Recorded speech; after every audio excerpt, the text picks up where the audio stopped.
Why do I always choose to film on the warmest times? It is so hot in here.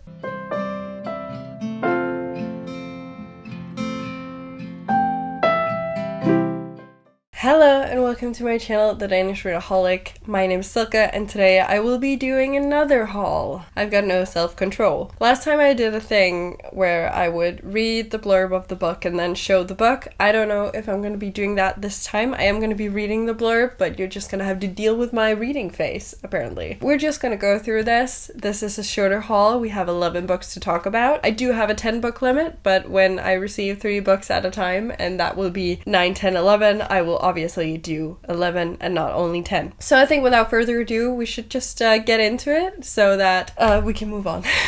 Okay, first up, I have 2 books that I'm not really going to go into detail about, so I'm going to start off with those to get them out of the way. One is Danish and not translated, and the other is a sequel. We will start out with the Danish one. This is one that I have been looking forward to getting my hands on.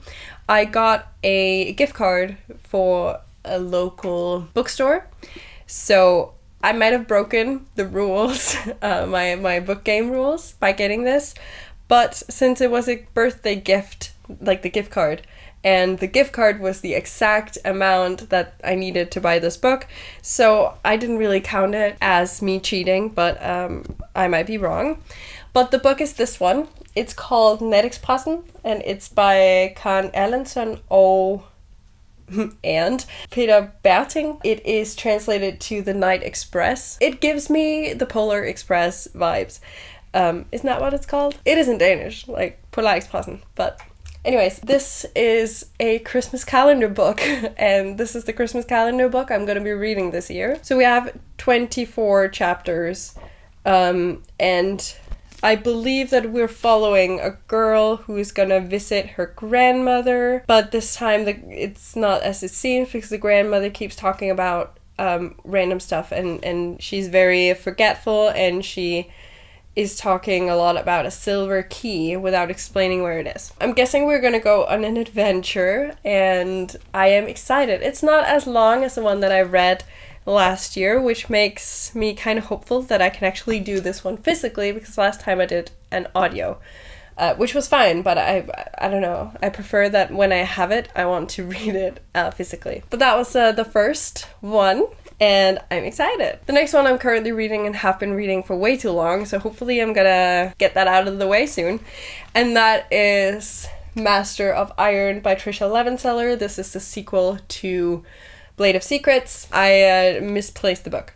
No, I didn't. I know where it is, I just didn't really feel like getting it and putting it in here for the sake of showing it in this video, because I'm not going to talk too much about it. Blade of Secrets, it is one of my all-time favorites. We follow Siva, who is a bladesmith, and she has magic. I really would recommend the first one, so go check it out. It's really good. And there's a lot of great, in my opinion, great mental health rep that I can relate to. Now let's get into the books that I can talk about.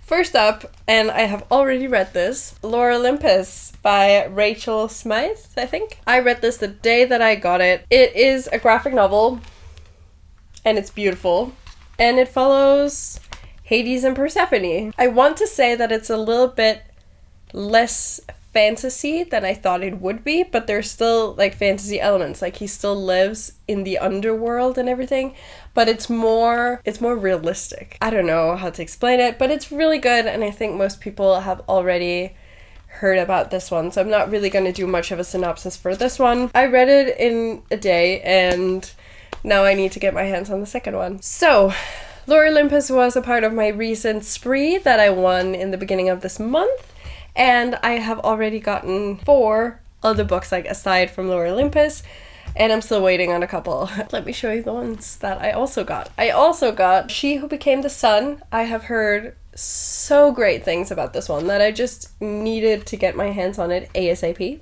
So let me read to you what this is about. In a famine-stricken village, a seer shows 2 children their future. For the boy, there is greatness, for the girl, nothingness. But China in 1345 lies under harsh Mongol rule, and the other villagers can't imagine how the boy might find success. And indeed, when Bennett sees the village, Shu Shangba dies. I suck at names. Desperate to survive, the girl steals her brother's identity and enters a monastery. There, Sue learns to be ruthless to avoid her fated death, but when her sanctuary is destroyed by war, Sue is cast back into the world. To stay alive, she must claim her brother's great destiny as her own and rise as high as she can dream. It sounds really good. I've just heard so many great things about this, so obviously I had to get my hands on it. I also got this one, which is Fight and Flight by Jewel Macias. I mean, this one just seems so great. And something that I noticed when just like flipping through the book, let me just show, is that there's a lot of different fonts, and this looks like, I don't know how well you can actually see it, but it just looks absolutely stunning. And I'm really excited to read this book. Avery Hart lives for the thrill of her dirt bike, the thump of her drum kit, and the springy high of her trampoline. But after she's diagnosed with Ehlers-Danlos syndrome, a disease that affects her joints, doing what she loves puts Avery at risk for major injury, like the dirt bike wipeout that resulted in surgery. Now Avery splits her time between endless physical therapy and worrying that her fun and independence are over for good. Sarah Bell is familiar with worry. Ever since her aunt died 3 months ago, Sarah has been having intense panic attacks. Drawing in her journal helps some, but she starts to wonder if she'll ever get a grip of her fear. Just as both girls are reaching peak anxiety about the future, their present takes a terrifying turn when her school is seemingly attacked. Though they later learn it was a drill, the traumatic experience bonds them in a friendship that will change how they view their perceived weaknesses and help them find strength and more in each other. It just seems like such a wholesome book, and I'm pretty sure it's going to mess with my emotions. So I'm actually really, really excited for this one. Next up, I got The Eye of Ra by Ben Gardner. Anything Egyptian mythology, I'm here for it. And this is the first book in a series, and it looks like every single book has a different mythology theme. So I believe the second one looks like it's Roman, and the third one looks like it might be Aztec, which is really cool because I really like Aztec. Exploring a mysterious cave in the mountains behind their house, John and his sister Sarah are shocked to discover they've time traveled to ancient Egypt. Yes, please. Now they must work together to find a way back home from an ancient civilization of golden desert sand and towering new pyramids without parents to save them. The adventures abound: cobras, scorpions, a tomb robber, and more. Sarah and John have to trust each other, make friends who can help, and survive the challenges thrown at them, or be stuck in ancient Egypt forever. Just so excited, and I like the whole time traveling to ancient Egypt. Like, yes, please, give me more of that. The last book from my book spree that I have gotten so far, I still have, I have 5 here, so I still have 6 to go. But the last one is this one. The Forgotten Five, Map of Flames by Lisa McCann. When I read the synopsis of this, I was just like, yes, please. I need this in my life. 15 years ago, 8 supernatural criminals fled Estero City to make a new life in an isolated tropical hideout. Over time, 7 of them disappeared without a trace, presumed captured or killed, and now the remaining one has died.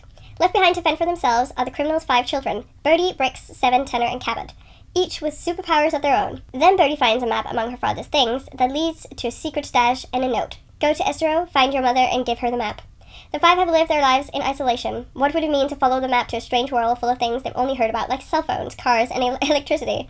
A world where, thanks to their parents, being supernatural is a crime. I know that I've read what their superpowers is, but I don't remember, and I'm actually glad that I don't remember because I kind of want to experience them anew when I read the book. By the way, the last 3 that I showed you, like this one, The Eye of Ra, and Fight and Flight, are all middle grades, in case you were wondering. So the last 4 books that I have to show you is books that I've gotten from subscription service from Waypoint Books, which is my dear friend Hannah's business book store.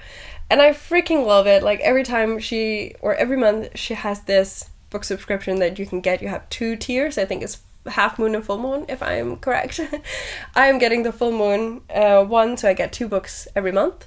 One I have picked myself from her recommendations, and the other is a complete surprise. And so far I have been loving every single thing that I've gotten. Well, I can't really say that because I haven't read any of it yet, but still. First I want to show you the books that I picked myself, and then I'm going to show you the book that she chose for me. So first up we have Smiler's Fair by Rebecca Levine. This is book 1 of the Hollow Gods. I had never heard of this, but when I read about it, I was like, okay, give it to me. So, Yorn the Moon God died, but now he's reborn in the False King's son. His human father wanted to kill him, but his mother sacrificed her life to save him. He'll return one day to claim his birthright. He'll change her life. He'll change everything. And yeah, that's all I'm gonna tell you. Like, there's a full summary, but I'm not gonna read the entire thing. But it is basically about a fair, a traveling carnival, where any pleasures can be had if you're willing to pay the price. And honestly, that just sounds so good. And coming right after Carnival, I'm kind of wanting more carnival fair type things. So I am really, really excited for this one. And I'm so happy that Hannah found it for me, because I would have never gotten to find this. Like, never. I'd never heard of it. Next up, I have Kings of the Wild by Nicholas Eames. This one I've seen around and I've heard really good things about it, so I definitely wanted to check it out. Glory never gets old. Clay Cooper and his band were one of the best, the most feared and renowned crew of mercenaries this side of the hard world. Their glory days long past, the mercs have grown apart, grown old, fat, and drunk, or a combination of the three. Then, an ex-bandmate turns up at Clay's door with a plea for help, the kind of mission that only the very brave or the very stupid would sign up for.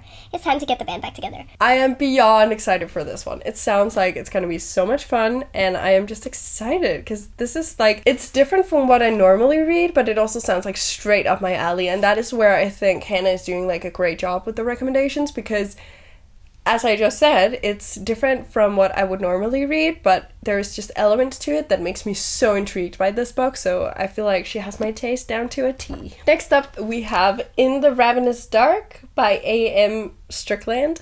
This is one that I think I heard of before I got it, and this was also one that I didn't choose myself, but I am beyond happy that I have it. I think I've heard of it, like, I feel like I know the title from somewhere, but it's not something that I have looked into, and it wasn't on any of my lists beforehand. She loves a princess, she's bound to a warrior, she must betray them both. That is all I'm gonna tell you, because that is all I want to know.